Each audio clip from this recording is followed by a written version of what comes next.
Γεια σας πουλάκια μου, τι μου κάνετε, καλά μου είστε? Και έχουμε να τα πούμε. Μας πέδεψε λίγο η μετακόμιση, αλλά αυτά είναι για άλλο βίντεο. Πάμε να δούμε γρήγορα τον βασιλιά του AI και δεν μιλάω για άλλο πλην του Google Pixel 8. Τη συγκεκριμένη συσκευή την έχω μαζί μου σχεδόν 10 ημέρες. Να πω εδώ ότι δεν με άφησε παραπονεμένο σε τίποτα, παρόλο που βρίσκομαι στην Ελλάδα και όχι στην Αμερική, παρόλο που κάποιες υπηρεσίες χρειάζονται να είσαι στο Wi-Fi ή στα data σου συνέχεια και παρόλο που χρειάστηκε να αγοράσω έτσι κι αλλιώς Google Storage για να μπορέσω να κάνω τη δουλειά μου. Συνηθισμένος από το iPhone, βλέπετε. Και ο χορηγός αυτού του βίντεο, πριν περάσουμε στην εξωτερική εμφάνιση του Google Pixel 8 Pro, δεν είναι άλλος παρά του Mad Mobiles. Μπορείτε να μπείτε να του κάνετε προπαραγγελία το συγκεκριμένο τηλέφωνο και όχι μόνο. Τα παιδιά εκεί είναι εξυπηρετικότατα. Παράπονο δεν έχω λάβει κανένα στα DM μου. Ίσα-ίσα που μου λέτε από πού παίρνει συσκευές κτλ. Και όταν σας πηγαίνω εκεί μου λέτε μπράβο, πολύ καλά παιδιά κτλ. Διαθεσιμότητες έχουν πάντα. Δεν ξέρω πώς το καταφέρνουν. Εδώ στο site που θα δείτε μπορείτε να μπείτε μέσα και να τους επισκεφτείτε στην περιοχή της Δάφνης. Αναλυτικά βρίσκετε την επικοινωνία και τους παίρνετε τηλέφωνο ή βρίσκετε τη διεύθυνση. Λοιπόν, εξωτερική εμφάνιση του Google Pixel 8 Pro. Καμία σχεδόν διαφορά από τότε που πρωτοεμφανίστηκε αυτός ο σχεδιασμός.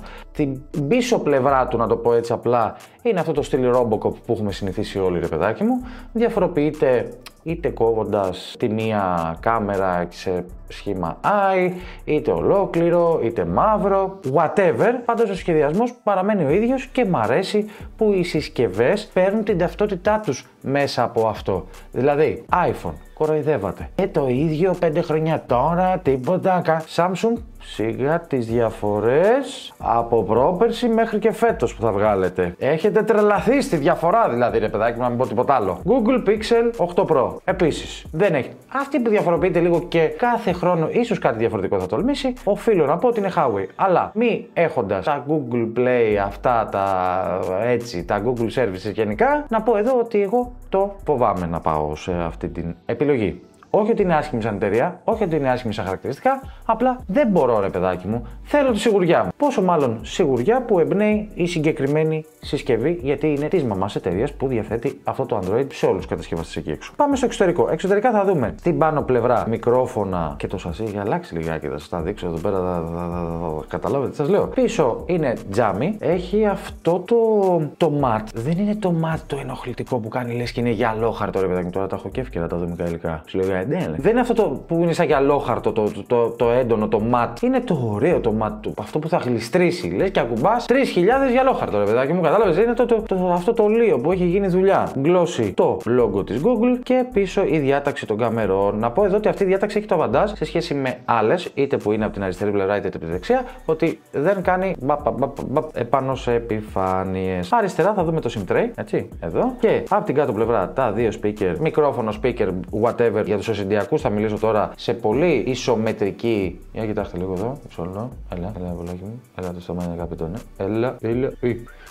Εδώ είσαι, εστίας. Το βλέπετε, εδώ το βλέπετε, δυσκολεύεται εδώ. Εδώ όπως θα δείτε έχει το Type-C μαζί με γρίλες ηχείων, speaker, μικροφώνων, whatever. Και από την άλλη πλευρά αυτό που πάντα με ενοχλεί στα Google Pixel είναι ότι το lock button είναι πάνω από το volume rocker που με είχατε κορυδέψει πρόπερση. Rocket. Λοιπόν, και αυτό κατά τα άλλα ίδια συσκευή, γιατί όχι. Να πω εδώ και να τονίσω ότι ο σχεδιασμός της οθόνης δεν είναι ψιλοκυρδός, είναι flat. Τώρα, ήθελε να τον κάνει έτσι το σχεδιασμό, γιατί παραπονηθήκαν τις προηγούμενες χρονιές ότι τα missed click και αυτά που έπιανα εγώ και τρελαινόμουν. Δεν πρόλαβε να παραλάβει, όπως λένε οι περισσότεροι, τις συγκεκριμένες κυρτές οθόνες που θέλανε και επειδή ήθελαν, βιάζονταν, whatever. Πάντως η σχεδίαση αυτή μου αρέσει περισσότερο σε σχέση με τις προηγούμενες 2 χρονιές. Πάμε λιγάκι στην οθόνη. Πάμε εδώ και να σας πω ότι η συγκεκριμένη οθόνη είναι μια LTPO OLED οθόνη. Ρυθμός ανανέωσης είναι από τα 1 έως το 120 Hz. Έχει αυτό δηλαδή το Adaptive. Το κάνει πάρα πολύ smooth. Βοηθάει βέβαια και ο Tensor βλάχος. Ωραία. Ο οποίος διαχειρίζεται πάρα πολύ καλά και κάνει όλη την. Πώς να σου το πω, παρόλο που τον γκράζουν πολύ. Κάνει τη διαχείριση, ρε παιδάκι μου, των πόρων πάρα πολύ ωραία. Ειδικά με την οθόνη που έχω και το 15 Pro Max, σε σύγκριση με αυτά τα δύο, είναι πάρα πολύ κοντά. Δηλαδή για ένα τηλέφωνο αυτής της τιμής, σε σύγκριση με ένα τηλέφωνο αυτής εδώ της τιμής, να σας πω ότι κάνει πάρα πολύ καλή δουλειά, σχεδόν εφάμιλη με το iPhone. Βέβαια θα μπορούσε και καλύτερα, αλλά αν μιλήσουμε για τα Android εκεί έξω τηλέφωνα, είναι εφάμιλο, έτσι. Και η τιμή του του, ξέρετε ποια είναι. Και αν μου πεις ότι αν αξίζει να πάρω από το 7 Pro ή το 6 Pro να πάω σε αυτή την οθόνη, θα σου πω αν είσαι θέμα οθόνης, ναι, πολύ ευχαρίστως μπορείς να πας ανετότατα σε αυτή την οθόνη γιατί έχει σαφώς βελτιώσεις τουλάχιστον σε σχέση με το 6 Pro. Όπως και η Apple έχει κάνει branded μια OLED οθόνη, να σας πω εδώ ότι ρε παιδάκι μου το έκανε και η Google, αλλά δίνοντας ένα όνομα όπως το Super Axua, που σου λέει μπορείς να αυξάνεις τη φωτεινότητα της οθόνης χωρίς πρακτικά να χάνεις το χρώμα, τη διάβγεια και την ευκρίνεια αυτών που βλέπεις μέσα στην οθόνη σου. Ναι, ωραία.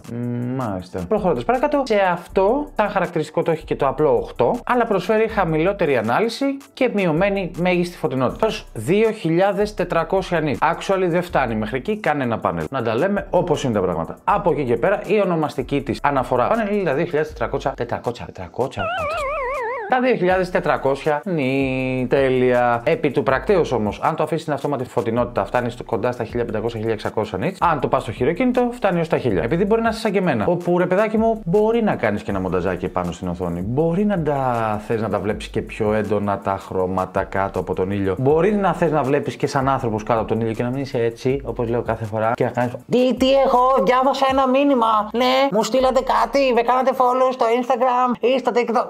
Τέτοια πράγματα, δηλαδή κάπου όπα, θα πρέπει να ισορροπήσουμε λιγάκι τα πράγματα και να πούμε ότι είναι μια πάρα πολύ καλή οθόνη, η οποία αν είσαι οθονάκιας, σαν και εμένα, καλό θα είναι να ρίξεις μια ματιά σε αυτή τη συσκευή και να δεις ότι η οθόνη της είναι υπεργαμματή. Και να σου πω εδώ ότι η διαγώνιος είναι στις 6,7 inches, δηλαδή το διατήρησε σε σχέση με το περσινό, απλά η ανάλυση έπεσε λόγω του ότι χάθηκε λίγο η κυρτότητα. Από 1440 επί 3120 την περσινή, πήγαμε στη φετινή στα 1344 επί 2992 πίξελ. Σχετικά τα PPI είναι πάρα πολύ συμπαγή, δεν διακρίνεις κάτι, απλά σας είπα και πριν. Πάμε λοιπόν κάτω από το καπό της πίσω πλευράς για να δούμε τις κάμερες και το τι κρύβεται στην πίσω οψή από το γυαλί του Robocop. Λοιπόν, έχουμε μία συστοιχεία τριών καμερών, wide, ultra wide και telephoto. Θα μιλήσουμε για τη wide γρήγορα, η οποία παραμένει στα 50 MP με καλύτερα διαφράγματα σε σχέση με πέρσι. Μη φανταστείτε κάτι τρελό, από τα 2 στο 1,7 πήγαμε. Climb mine to the line. Optical image stabilization έχει και φέτος. Απλά έχει λίγο καλύτερο διάφραγμα, λίγο καλύτερους φακούς αυτός ο αισθητήρας. That's it. Πάμε στην κυρίως αλλαγή της συγκεκριμένης συσκευής και στις κάμερές της που μιλάμε για φέτος. Είναι ο ultra wide φακός. Λοιπόν, από τα 12 και στο διάφραγμα 2,2 πήγαμε στα 48 MP και στο διάφραγμα στα 2. Δηλαδή, δεν άλλαξε μόνο ο αισθητήρας, άλλαξε και το διάφραγμα. Και είναι εμφανέστατος πίσω σε αλλαγή ο ultra wide ποιος είναι και έχει πάρα πολύ πλάκα αυτό. Θα το σταματήσετε αυτό κάποιες φορές. Εδώ γιατί δεν γίνεται. Αυτό το πράγμα σταματήστε το με τα Android. Άκου.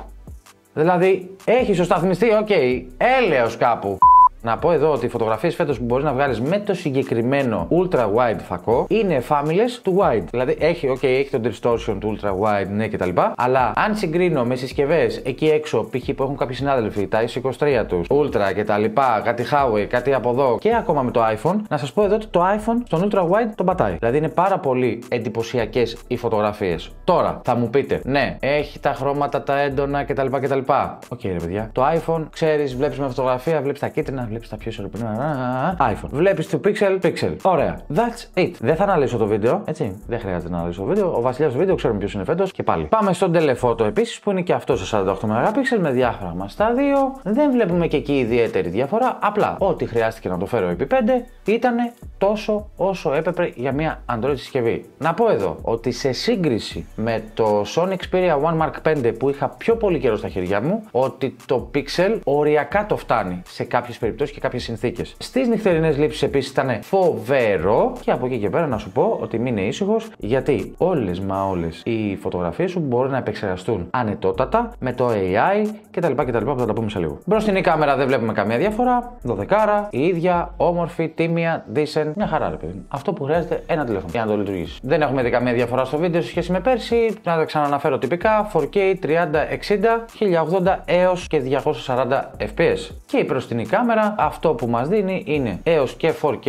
τα 60 fps. Τώρα, όσον αφορά τις συνδεσιμότητες, έχει το Bluetooth 5.3. Οκ, δεν μου έκανε κάποια διαφορά εδώ στο everyday μου, απλά οφείλω να το αναφέρω. Αυτό που μου έκανε ελάχιστη διαφορά και πολλοί λένε ότι φέτος ήταν πιο γρήγορο σε σχέση με πέρυσι, ήταν το fingerprint scanner που είναι κάτω από την οθόνη. Να σου πω εδώ ότι στο 7 Pro μου είχε φανεί πιο γρήγορο σε σχέση με αυτό. Δεν ξέρω για ποιο λόγο. Όλοι λένε ότι καλυτέρευσε, εγώ λέω ότι χειροτέρευσε. Παράθυλά μου να είναι παιδεμένα τώρα με τις οικοδομές με αυτά, με τις αναγέννησεις. Μπορεί. Αλλά να σου πω το εξής, ότι χρειάστηκε πάρα πολλές φορές να πω, δηλαδή να πατήσει η συσκευή, να πατήσω όπως βλέπεις εδώ και έχει μία καθυστέρηση, ρε παιδάκι μου, που σε άλλα τηλέφωνα κάνεις plug bam ή πάνω bam. Έχει μία καθυστέρηση. Δεν μου φάνηκε γρηγορότερο σε σχέση με το περσινό, ίσα-ίσα το περσινό μου φάνηκε γρηγορότερο σε σχέση με το φετινό. Κατάλαβες? Κατάλαβες. Στα θέματα μπαταρίας έχει Type-C από κάτω, ασύρματη φόρτιση μέχρι 23W, ενσύρματη φόρτιση μέχρι 30. Μια χαρά, θα πω εγώ. Δεν χρειάζονται υπερβολές στην ενσύρματη φόρτιση ούτε στην ασύρματη. Εάν θες μια καλή εμπειρία lifetime της μπαταρίας σου, τότε θα πρέπει να μην τη φορτίζεις υπερβολικά και με πολλά watt και γρήγορα. Θα το χρειαστείς να το κάνεις μια φορά στο τόσο, ναι, δεν διαφωνώ, αλλά το καθημερινό με 150 και 180 και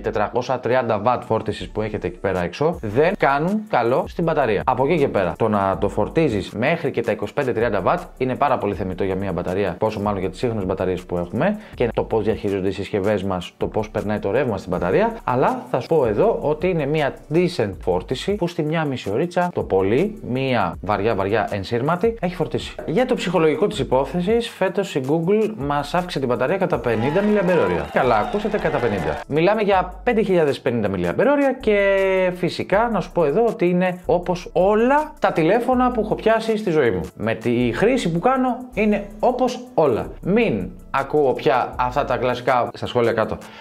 Βρήκα box να σου πω. Εμένα κρατάει 2 μέρες το Samsung S23 Ultra και εσύ έχεις το 15 Pro Max που θερμαίνεται και ψήνεις τη γανή της πάνω και της τρως για μπραντ στην Κυριακή και μία μέρα μου κρατάνε όλα τα τηλέφωνα και αν τα αφήσεις στη φόρτιση ζεσταίνονται. Μάλιστα, πάμε παρακάτω. Κάτω από το καπό φέτος λοιπόν έχουμε τον Tensor G3 στα 4 νανόμετρα. Άκουσα με κουκλίτσα μου λίγο εκεί έξω εσύ και Google μου.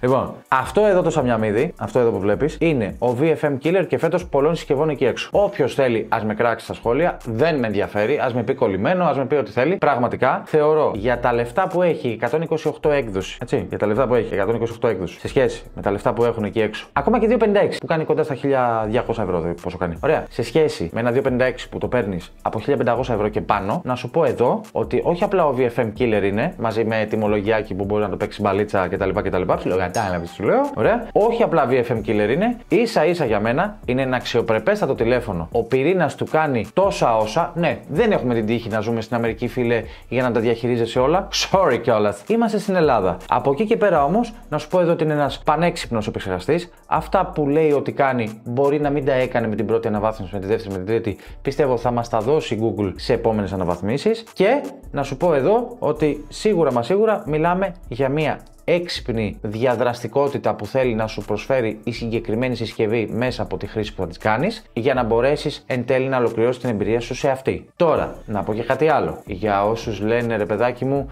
ότι ναι, ότι αυτή η συσκευή εκμεταλλεύεται στο 100% και μπορεί και όχι στην Αμερική. Θέλω να σας πω ότι εκεί κάποια πράγματα θεωρούνται δεδομένα που δεν θεωρούνται εδώ. Άρα, μην κατακρίνεις τις επιλογές ενός κατασκευαστή ο οποίος έχει αποφασίσει να μην το εισαγάγει καν στην Ελλάδα και το παίρνεις εσύ απλά έτσι, ρε παιδάκι μου, και λες α, δεν δουλεύει το ένα, δεν δουλεύει το άλλο. Ωραία. Δεν δουλεύει γιατί δεν προορίζεται για αυτή την αγορά. Κατά τα άλλα είναι κινητάρα. Για τα λεφτά του είναι κινητάρα. Το design, τα 7 χρόνια που σου λέει, παρόλο που μπορεί να κλείσει βέβαια και η Google στα επόμενα 7 χρόνια ή μπορεί να μην κατασκευάζει τηλέφωνα, αλλά παρόλα αυτά στο λέει, στο υπογράφει, στο εγγυά. Τώρα θα μου πεις, αν ο συγκεκριμένος επεξεργαστής που μπορεί να σας το δώσω να καταλάβετε, που μπορεί να ισοφαρίζεται με ένα Snapdragon Gen 1, που δεν είναι κακή παιδιά η Snapdragon Gen 1 σε ταχύτητα, έτσι. Να τα λέμε και αυτά. Να μου πει θα το κρατήσω 3-4 χρόνια. Θα το κρατήσει και παραπάνω. Αν το προσέχεις, το τηλέφωνο σίγουρα θα το κρατήσει και παραπάνω. Τώρα, στα 7 χρόνια να αλλάξει μια μπαταρία, whatever. Έχω αλλάξει κι εγώ στο 12 Pro Max στα 3 χρόνια. 4 πόσο το είχα. Από εκεί και πέρα για να σου απαντήσω και στο σχόλιο από κάτω που θα έρθει σίγουρα. Εάν και εφόσον έχω το 6 Pro, εάν και εφόσον έχω το 7 Pro, αξίζει να πάω στο 8 Pro. Αν είσαι γκουγκλάκιας όπως ο iPhoneάκιας που θέλει κάθε χρόνο να παίρνει τη συσκευάρα του,